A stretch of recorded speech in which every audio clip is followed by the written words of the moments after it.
Salut à tous, soyez les bienvenus sur la chaîne du Pauvre Fou pour une nouvelle review NECA, cette fois consacrée à des figurines, non pas de films, mais de dessins animés avec en l'occurrence Splinter et Baxter Stockman, bien sûr du cartoon des Tortues Ninja, le cartoon d'origine de 1987. Avec ce dessin animé, NECA presque toujours nous propose des packs en duo. Alors ici, en l'occurrence, c'est un pack un peu surprenant, puisque en général, il y a une certaine logique. Nous avons par exemple eu Shredder vendu avec Krang, les tortues forcément qui allaient par deux. Mais ici, je ne sais pas, peut-être qu'ils ne savaient pas trop comment caser Splinter, mais ils l'ont mis avec Baxter Stockman. Peut-être est-ce simplement dû au fait que ce sont deux personnages majeurs qui manquaient encore à la collection.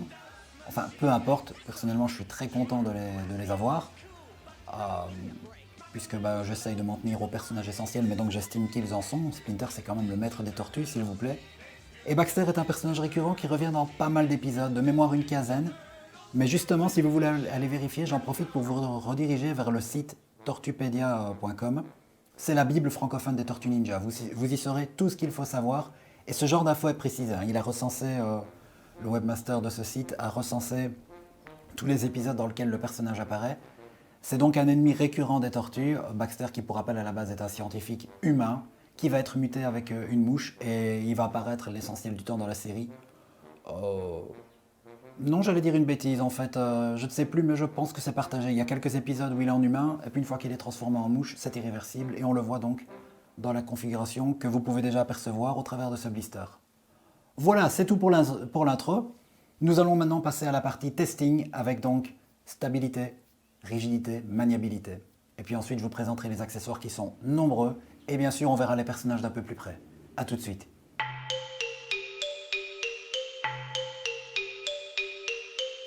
Passons à présent à la partie testing et présentation des personnages.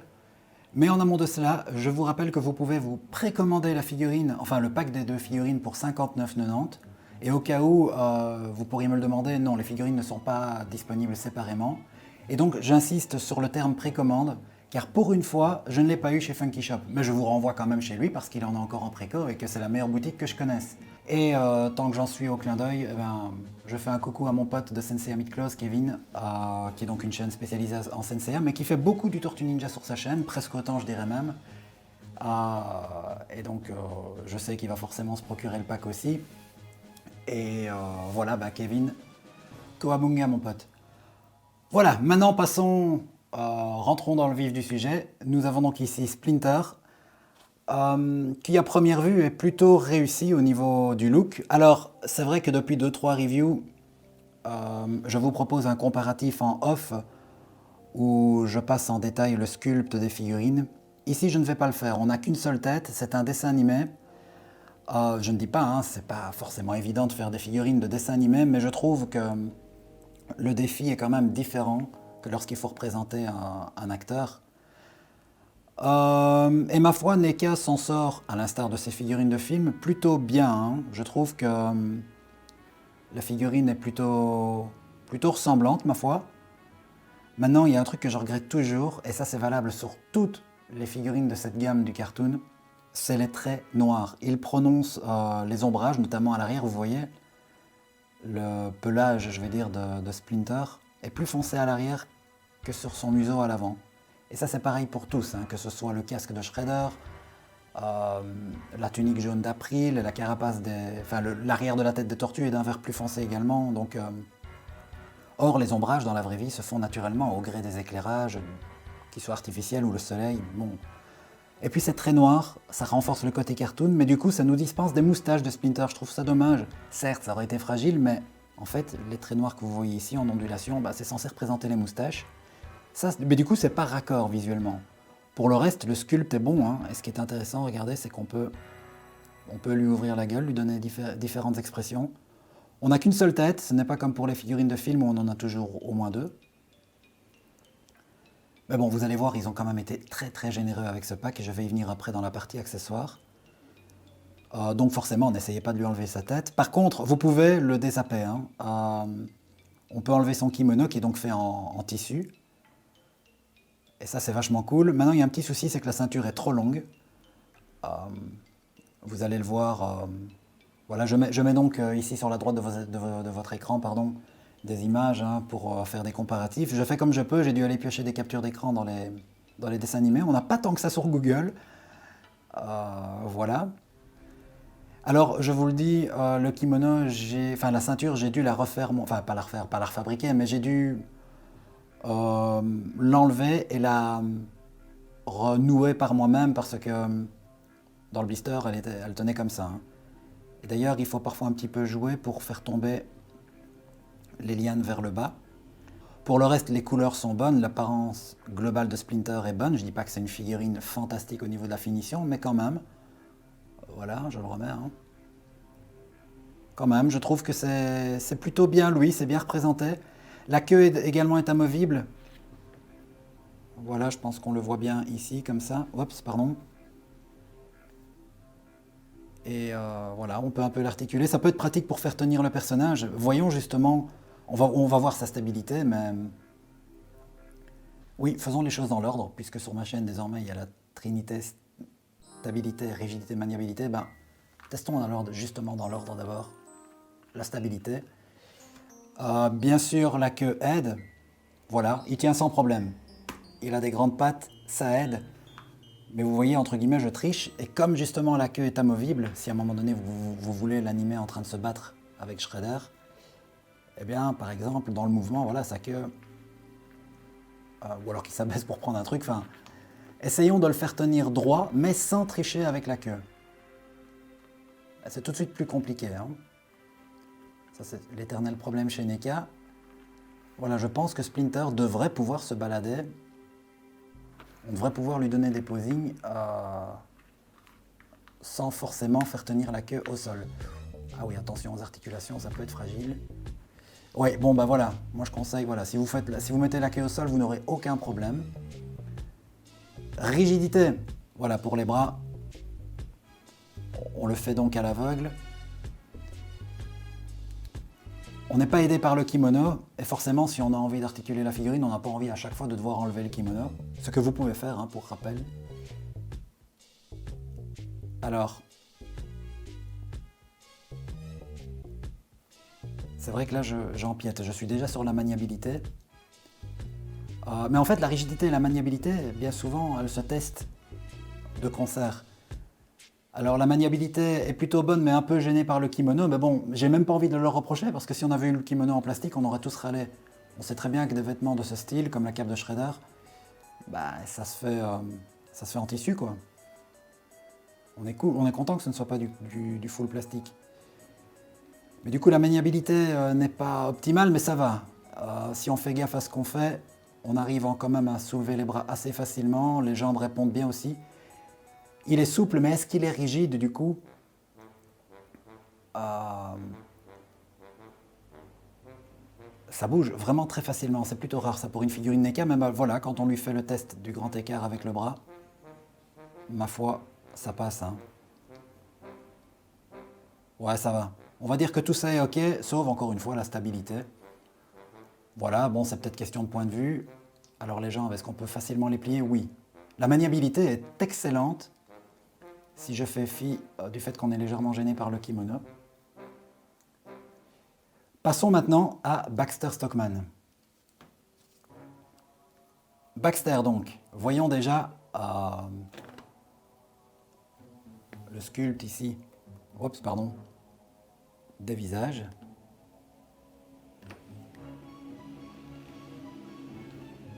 Voilà, comme d'habitude, hein, je prends les visuels que je peux. Parfois j'ai des photos sur internet, parfois c'est dans les épisodes du cartoon. Ben oui, de mémoire, c'est plutôt ressemblant, c'est donc la seule tête aussi que nous aurons. Le sculpte des cheveux est quand même bien détaillé. Là, pour le coup, ils dérogent à leur habitude. L'arrière n'est pas plus foncé que l'avant. Je vous ai dit que c'était le cas avec toutes les figurines. Vous voyez le gris de son gilet? Ah oui. Ouais, si, en fait. Le gris du gilet, c'est plus léger, mais par contre, regardez, c'est même ridicule.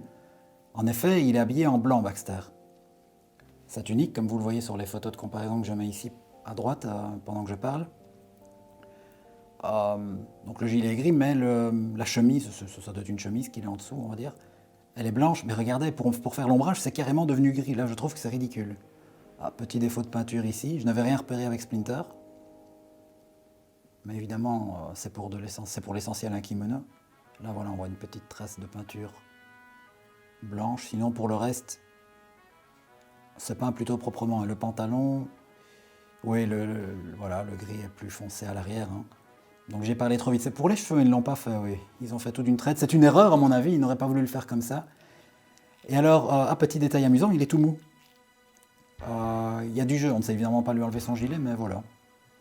Bon. Ah oui, les ailes, bien sûr, amovibles. Ça, c'est cool.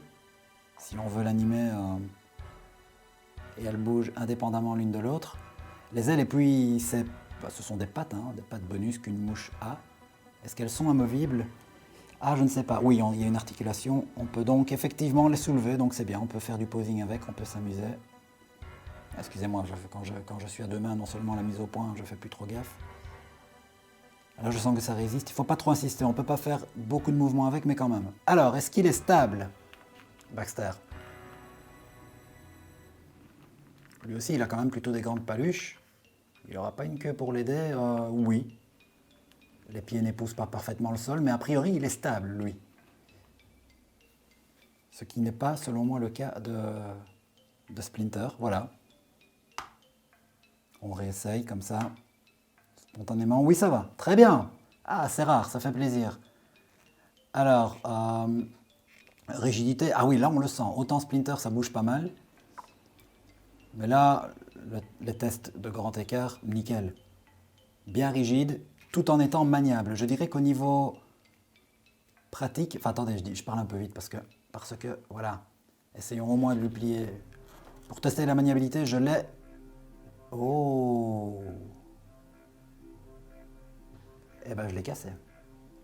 Chers amis, je l'ai cassé. Il fallait que ça m'arrive un jour. Voilà plusieurs chroniques NECA que je fais. Je ne vais pas le couper au montage, je veux que vous le voyez. Combien de fois je vous ai pas dit les figurines NECA c'est fragile, etc.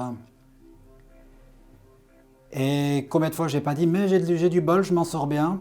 Et ben voilà, fallait que ça arrive.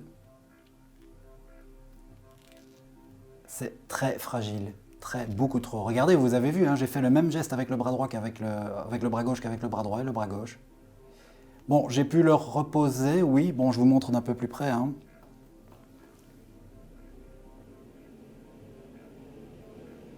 Voilà, ça ne se voit pas trop comme ça, mais ici on voit bien que le plug et l'orifice ne correspondent pas. Donc, qu'est-ce que je dois faire? Alors, si je l'enfonce, ça tient. Mais je ne sais plus l'articuler comme je veux. Ou alors je dois m'y prendre en deux temps. Donc là, il y a toujours moyen de plier un petit peu le bras. À chaque fois, je vais devoir le rajouter. Alors oui, ça s'enfonce. Donc c'est cassé. Ouais, ou j'ai peut-être désarticulé l'articulation, je ne sais pas. Enfin bon, ça ne devrait pas arriver, voilà. C'est pas censé se détacher. Hein. Bon, c'est pas encore la catastrophe puisque je peux le faire tenir sans passer par la case glue. Mais du coup, là, je vais tacler la maniabilité. J'avais dit qu'il était nickel niveau pratique, ben non, pas vraiment. Maintenant, au niveau esthétique, comme Splinter, ça va. Bon, et bien maintenant, on va passer à la meilleure partie de la vidéo, je pense, à savoir les accessoires.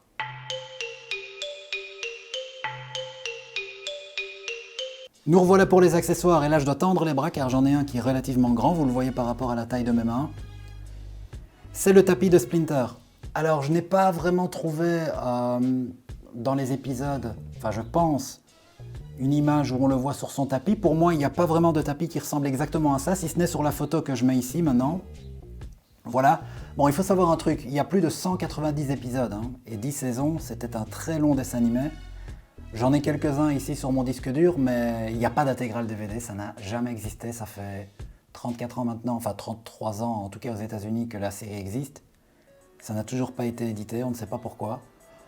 Problème de droit, j'imagine, enfin bon, on va pas s'attarder là-dessus. C'est ce qui fait que pour trouver des images des épisodes, il faut fouiner sur internet, on n'a pas toujours tout.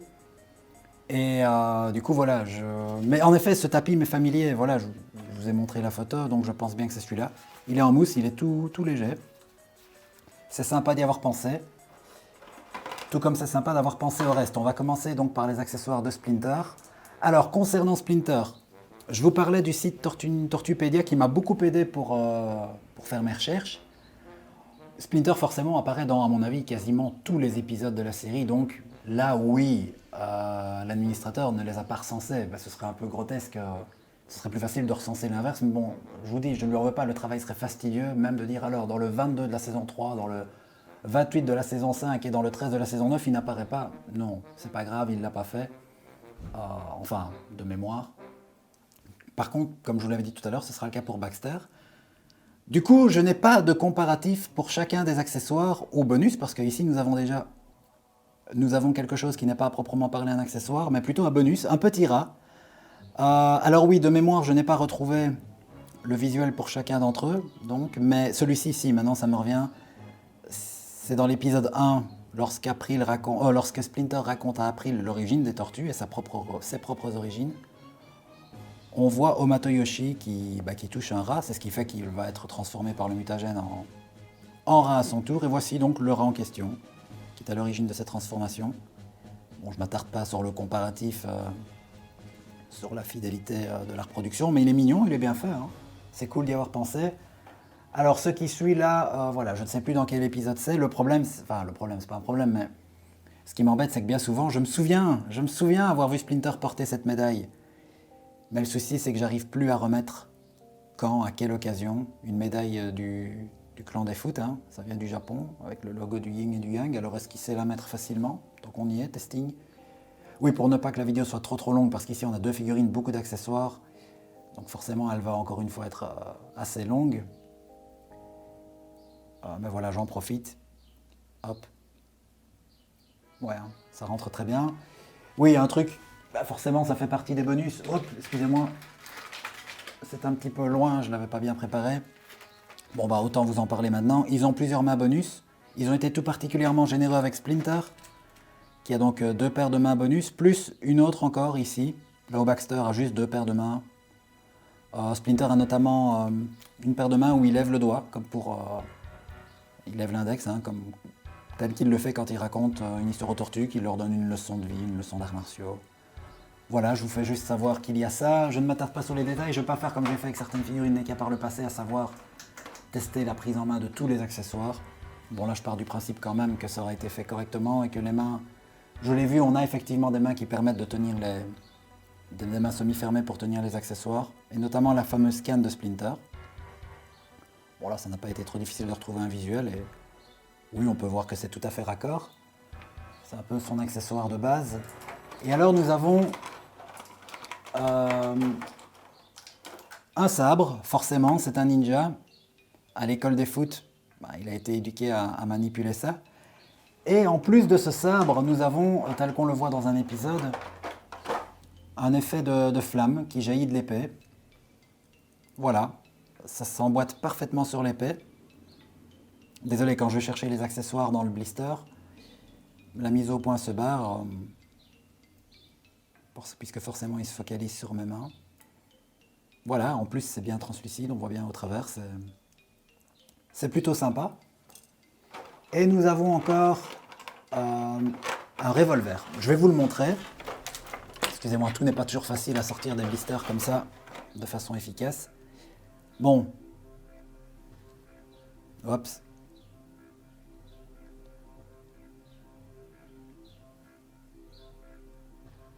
Voilà. Il est rangé du côté de Splinter dans la partie gauche du blister, donc c'est censé lui appartenir. Je n'ai pas le souvenir que Splinter ait manipulé un flingue. Ça appartiendrait à mon avis plus vite à Baxter, mais bon, je me dois de vous le montrer. Le livre de la Renaissance, oui je ne le dis pas toujours, hein, je vous ai dit pour Splinter je n'ai pas retrouvé tous les visuels, mais par moment sans que je vous prévienne, à droite de l'image, vous aurez donc le comparatif.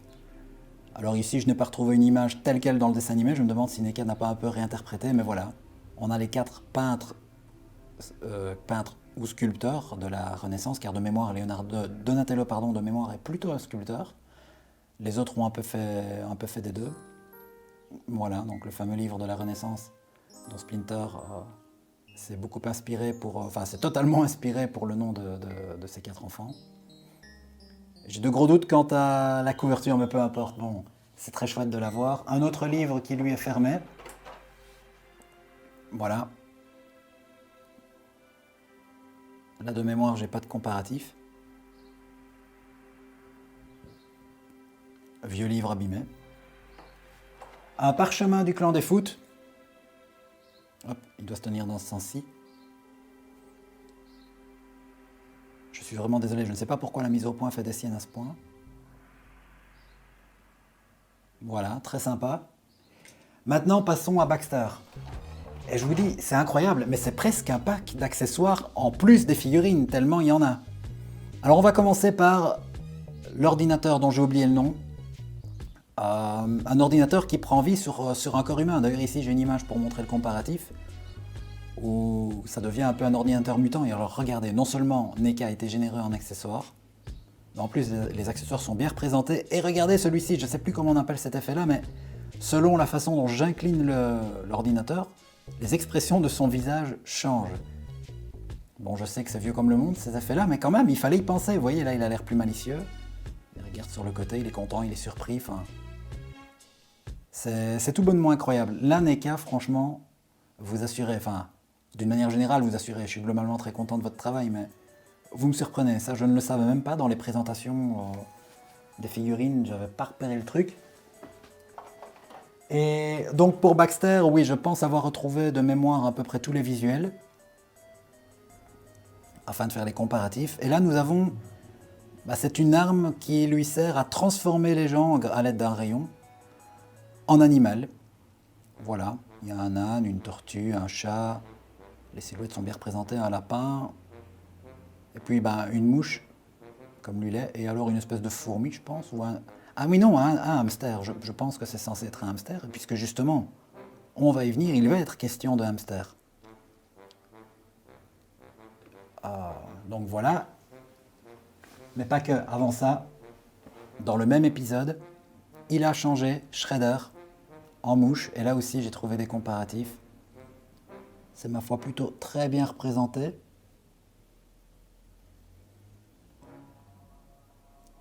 Voilà donc Shredder en mouche. C'est petit, hein. Je pense que c'est raccord au niveau des tailles. C'est vachement bien foutu. C'est cool d'y avoir pensé quand même. On dirait qu'il y a un petit défaut de peinture sur l'œil droit où il y a un peu de gris. Mais bon, allez, franchement, c'est tellement minime. On va pas leur en tenir rigueur. Et je parlais d'hamster. Eh bien, toujours dans le même épisode, je crois. C'est un épisode de la 3e saison de mémoire. Nous avons Michelangelo, donc, en hamster. Et voilà, la mise au point sans que je ne le veuille nous fait un petit suspense. Ah oui, je dois peut-être reculer la figurine, voilà.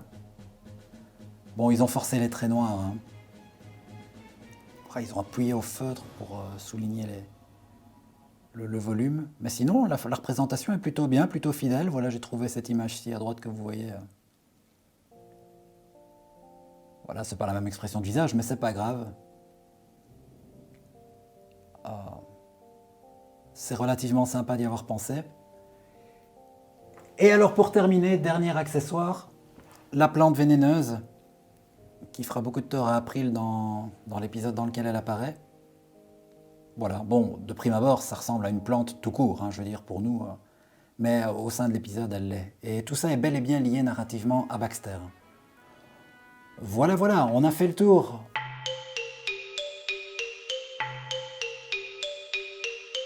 Nous revoilà pour les comparatifs, uniquement des comparatifs de taille. Et bon, quelque part comme ça, vous avez l'occasion de découvrir les figurines donc, qui font l'objet de cette review, accompagnées d'autres déjà présentes dans la gamme. Ici, je vous montre donc Splinter avec son ennemi héréditaire, Shredder. Et là, ça fonctionne. Je n'ai pas retrouvé dans mes recherches d'images assez claires où on les voit tous les deux côte à côte, ou alors ils sont en mouvement, ils ne sont pas les pieds joints et on ne peut pas vraiment se faire une bonne idée des rapports de taille. Mais je dirais que c'est plutôt raccord. Splinter est assez petit. Shredder fait 1m75, 1m80 peut-être. Et donc, mettons une tortue à côté pour voir ce que ça donne. Là, oui, j'ai une image où on les voit plus ou moins côte à côte. Alors j'ai envie de dire que oui, c'est plus ou moins respecté. Splinter devrait peut-être être légèrement plus petit. Et encore, si vous regardez bien, j'ai dû légèrement écarter les jambes de Leonardo, sans quoi il ne tient pas très bien en fait. Les tortues, il faut un peu leur faire enfin pas le grand écart, mais on ne peut pas les faire tenir vraiment les pieds joints. Et on va revenir à Shredder pour le comparer tout simplement à Baxter Stockman, qui m'a l'air d'avoir une tête un peu grosse par rapport à ce qu'il doit avoir. Niveau détail, ça fonctionne parfaitement. Hop, comme ça serait mieux. Voilà. C'est marrant, je dirais presque jusqu'à dire que Baxter est trop petit, mais bon, voilà, je vous montre le visuel. Voilà ce que j'ai retrouvé. C'est pas l'idéal comme image, mais apparemment, oui, il lui arrive, il a bien 2 têtes de moins, hein, ça fonctionne. Mais pour ce qui est de la tête, elle m'a l'air un peu trop massive. Voilà, c'est peut-être le seul défaut que je pourrais reprocher à Baxter. Voilà, eh bien, niveau comparatif, on va s'arrêter là. Je pense avoir dit l'essentiel. Maintenant, je vous retrouve pour le bilan donc, de cette vidéo.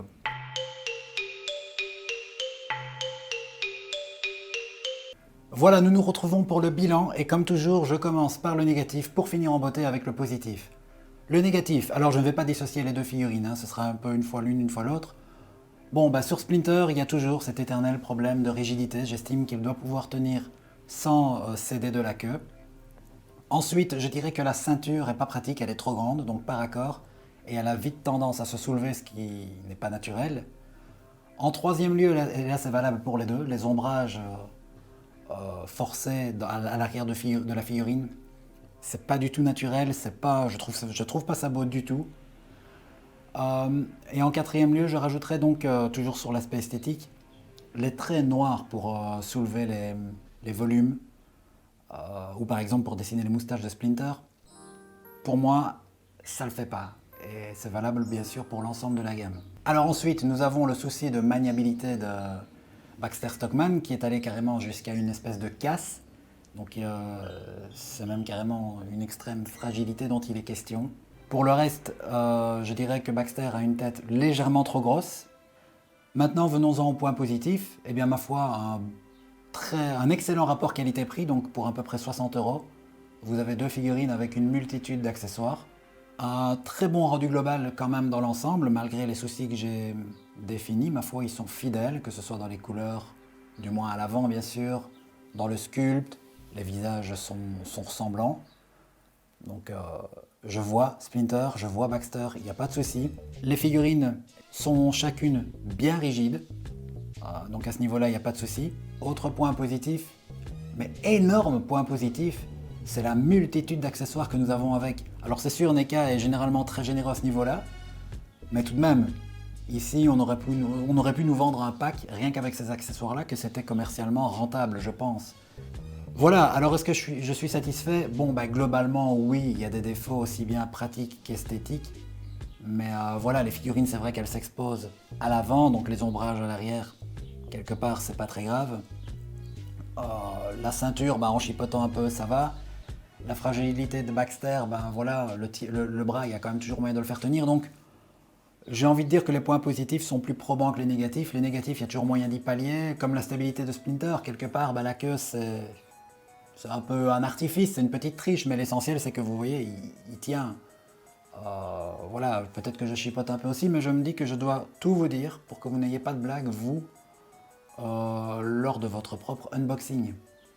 Voilà, maintenant si vous avez des questions, n'hésitez pas à me les soumettre dans les commentaires ou tout simplement des remarques à faire. Vous pouvez bien sûr ne pas être d'accord avec moi, que ce soit sur les points positifs et négatifs. On est là pour en parler, ne l'oubliez pas. Si vous avez aimé cette vidéo ou d'une manière générale mon contenu, n'hésitez pas à vous abonner et alors à activer la cloche, comme ça vous serez au courant des prochaines sorties.